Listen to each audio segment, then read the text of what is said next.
Doja të theksoj që në kryet herës edhe për ta rikthyer këtë procesin në ligjshmëri që kontrolli i lartë i shtetit është ashtu siç u tha këtu, auditi i jashtëm suprem i Republikës së Shqipërisë, por që operon mbi bazë faktike. Kontrolli i lartë i shtetit nuk operon mbi baza thashë themesh. Dhe thon këtë, po i referohemi një herë raportit që kemi përpara, apo po doni edhe raportit të një viti më përpara. Këtu u tha që kontrolli i lartë i shtetit ka zbuluar 900 milion euro vjedhje në 9 muaj. Në cilin 9 muajor? Në këtë raport për vërtetarinë e kontrollit të lartë të shtetit për vitin 2024 nuk ka asnjë shifër të tillë dhe kryetari është këtu. Në rast se është ndryshe, do e lus që ta thot këtu.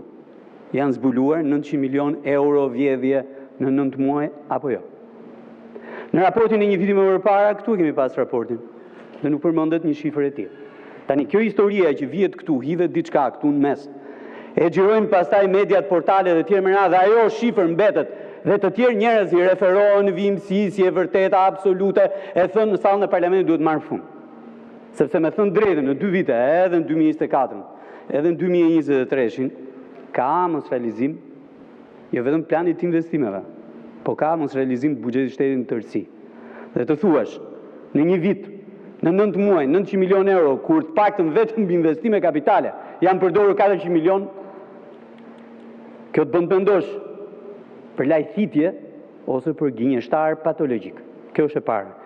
E dyta gjë që u tha këtu, që SPAK-u ka refuzuar dhe nuk ka hetuar referimet kontrollit të lartë të shtetit.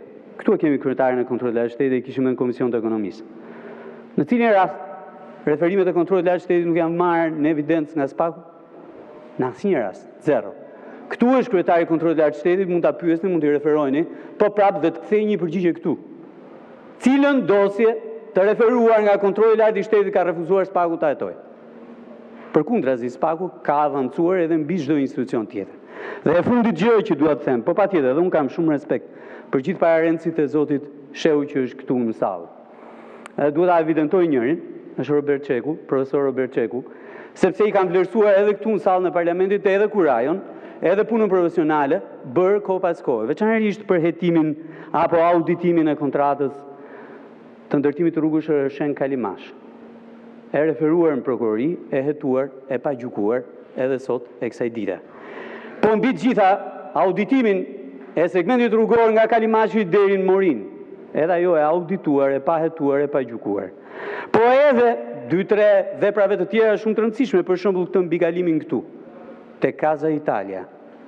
E audituar, e referuar, e pahetuar, e pagjykuar. Apo 2 akset që la nam ajo qeveria, apo edhe institucione rreth asaj qeverie. Veçanërisht rrugën Levan Tepelen. Apo rrugën tjetër Levan Vlorë. Të audituara, të referuara, të pahetuara, pagjykuara. Dhe në fund fare edhe bypassin e Fierit. Edhe ajo e audituar, e referuar, e pahetuar, e pagjykuar. Se janë vepra që mbi to ecim ne tani, po me thënë drejtën duhet i thrasim pak kujtese se çfarë ka ndodhur në kohë të ndryshme në këtë vend dhe me çdo qeveri. Shikoni, vitin që shkoi në Komisionin e Ekonomisë dhe Financave u zhvillua një proces ashtu është i gjatë i analizës punës së kontrollit të lartë të shtetit dhe miru bë. U la dhe një rezolut dhe unë do doja sot që të evidentoja faktin që kontrolli i lartë i shtetit në veprimtarinë e tij gjatë vitit 2024 vetëm ka përmbushur detyrimet kushtetuese dhe ligjore të tij dhe natyrisht meriton vlerësim për këtë gjë, po edhe gjithë rekomandimet që Komisioni i Ekonomisë dhe Financave në fillim dhe pastaj Kuvendi i Republikës së Shqipërisë lasi detyra për kontrollin e lartë të shtetit. Secila prej tyre është realizuar në masën e caktuar që linte koha e mjaftueshme, koha që mbeti për të përmbushur secilin prej tyre. Megjithatë, unë do doja që të referohesha në disa problematika që lidhen pikërisht me raportimin e kontrollit të lartë të shtetit për punën gjatë vitit që shkoi edhe që kanë të bëjnë edhe me institucionet publike. Së pari mbi të gjitha, do doja të flisja për një element shumë të rëndësishëm që ka të bëjë me shëndetin publik, edhe që i referohet drejt për drejt skemës së ilaçeve të rimbursueshme apo sistemit të rimbursimit të ilaçeve kryesisht për të moshuarit. Natyrisht, gjetjet e kontrollit lartë shtetit janë të rëndësishme, sa i takon FSDKSH-s, një institucion që unë mendoj i ka ardhur koha të shëmbet dhe të ndërtohet nga e para. Gjetja e kontrollit lartë shtetit që gjatë vitit të audituar për i tyre janë paguar ilaçe të rimbursueshme për njerëz të vdekur është një element shumë i rëndësishëm që sjell vëmendje që skema është korruptuar. Gjetja e kontrollit lartë shtetit të një lidhjeje në këtë skemë midis mjekëve, duke përdorur pacientët, recetave të tyre, farmacive, depove farmaceutike, për brende të caktuara të ilaçeve, natyrisht që është një gjetje shumë e rëndësishme që sjell vëmendje pikërisht faktin që skema është korruptuar, duke bërë të pavlerë politikën e rimbursimit të ilaçeve të rimbursueshme. Tani ka ardhur momenti që kjo politikë të ndryshojë. Dhe të ndryshojë në mënyrë thelbësore me qëllim që vërtet njerëzit që janë nevojë të marrin ilaçe të rimbursuara 100%, dhe natyrisht ata që korruptojnë skemën mos jenë më pjesë e saj. Fjala bie. Në Komisionin e Ekonomisë solla një shembull të një depoje pronari të një depoje farmaceutike që hyn në burg dhe sa herë del nga burgu shton biznesin e tij.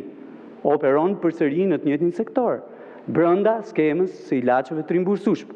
2 ditë më përpara i njëjti person u vun në hetim, u arrestuan një mal me njerëz nga FSDKSH-ja ose u vun në masa sigurimit një mal me njerëz nga FSDKSH-ja, po edhe nga biznesi privat, por kësaj radhe me një ndryshim të vogël. U arrestua administratori. Në fakt parati merr pronari. Tani mos ka ardhur koha që ndryshimi i kësaj skeme shoqërohet edhe me faktin apo me masën e përjashtimit nga kjo strukturë të këtyre kompanive që korruptojnë skemën dhe marrin paratë atyre që janë vërtet realisht njerëz që duhet përfitojnë nga politika jonë e rimbursimit 100% barnave të domosdoshme për ta. Elementi i dytë po prap këtu lidhet me kontratat publike të partneritetit publik-privat. Janë në limitet të tyre, janë duke përfunduar dhe natyrisht ajo që sjell në evidencë, gjetjet që sjell në evidencë kontrolli i lartë i shtetit duhet të vlejnë për vendimarrjen e autoriteteve ekzekutive pikërisht për fundin e këtyre kontratave. Ajo që ne na ka interesuar vazhdimisht ka qenë shërbimi dhe ndërtimi i infrastrukturave domosdoshme që në fund kontratës duhet të shkonin apo duhet i shkojnë infrastrukturave publike të shërbimit që kryhet sot nga privati përmes kontratave partneritetit publik-privat. Tani, është një koncesion që me thënë drejtën apo një partneritet publik-privat vjen në evidencë nga kontrolli i lartë i shtetit vit për vit.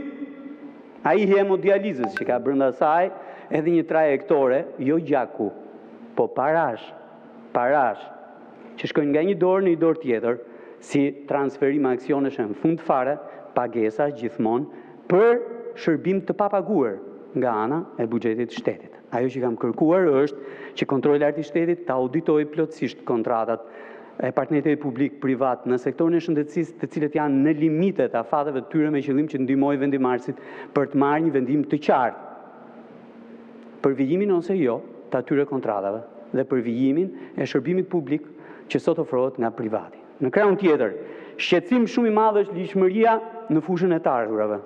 Dhe kontrolli i lartë i shtetit për disa vite rresht sjell në vëmendje 2 elemente shumë të rëndësishëm.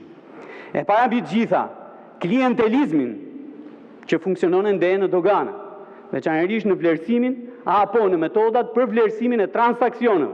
Dhe ky është një problem shumë i madh sepse nuk sjell thjesht vetëm evazion fiskal, po mbi të gjitha cënon edhe konkurrueshmërinë e operatorëve në treg, duke favorizuar disa e duke diskriminuar e nxjerr edhe nga tregu disa të tjerë.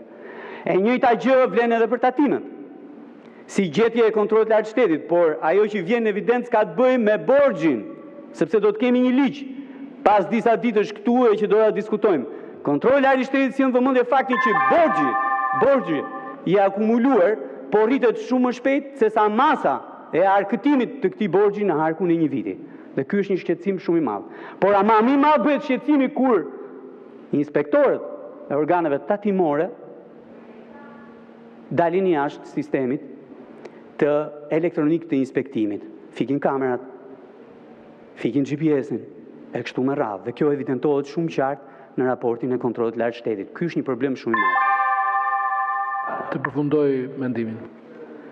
Dhe organet fiskale, mbas se jam i vetmi që po flas për rendedijes.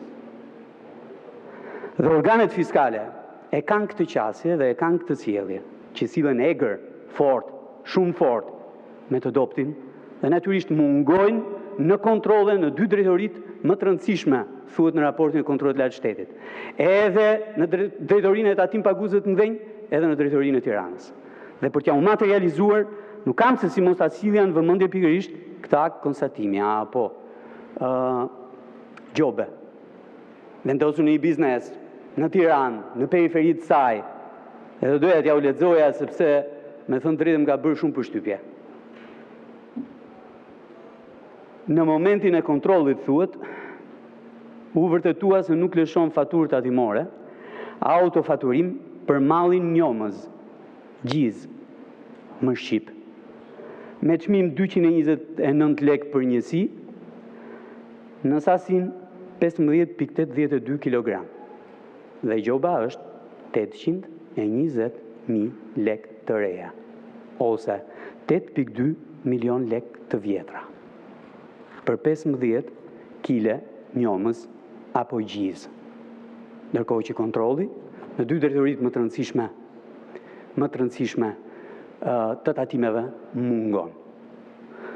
Për ta mbyllur, vazhdoj të insistoj në një pikë shumë të rëndësishme, është kompania Bankers Petroleum. E kam thënë disa herë këtu dhe po vazhdoj të insistoj sepse është një detyrë e lënë edhe herë si shkoj, edhe kësaj radhe besoj unë nga Kuvendit e Republikës Shqipërisë. Auditim 25 vjeçar të marrëveshjes hidrokarbure. Dhe veçanërisht arkëtim sa më parë nga ajo kompani të dy detyrimeve që janë shumë të mëdha. E para mbi të gjitha detyrimi për energjinë elektrike dhe e dyta të sasisë naftës që buron nga prodhimi me ndarje. Këto të dyja duhen arktuar me njëherë. Detyrimi tjetër që vjen nga një gjobë për 120 milion euro duhet të jetë në vëmendjen e kontrollit lartë shtetit sa më parë të mundur për të kuptuar lishmërinë e atij procesi nga vënia e gjobës tek pezullimi dhe tek aktet e nxjerra qëllimisht me vonesë. Sepse ato janë paratë shqiptarëve dhe ato paratë shqiptarëve duhet shkojnë në buxhetin e shtetit. Faleminderit. Faleminderit zoti Braçev. Fjalën e ka zoti Eno Bozdo.